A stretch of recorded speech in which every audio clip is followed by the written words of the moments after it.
نیاز فتح پوری افسانہ نگار نیاز فتح پوری ندوی تخلص نیاز محمد خان برصغیر پاک و ہند کے ممتاز اقلیت پسند دانشور شاعر انشا پرداز افسانہ نگار اور نقاد تھے۔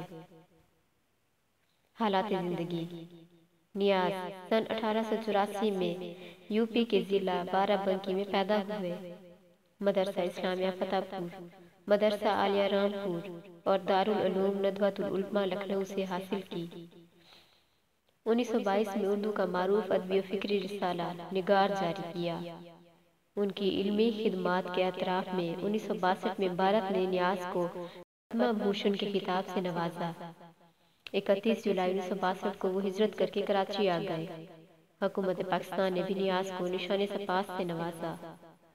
تصانیف ان کے اہم تحریری مجموعے اور تصانیف درج ذیل ہیں: من و یزداں، مالا و ما علیہ، مشکلات غالب، استفسارات، انتقادیات، ترغیبات جنسی، تاریخ الدولین،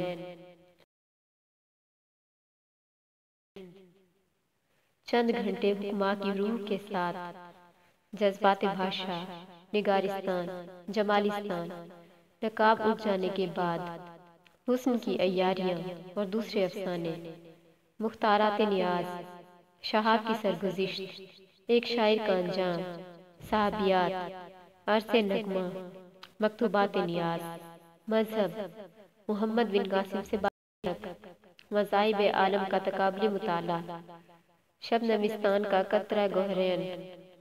وفات نیاز فتح پوری کا انتقال سرطان کے مرض میں مبتلا ہونے کے بعد 24 مئی 1967 کو ہوا۔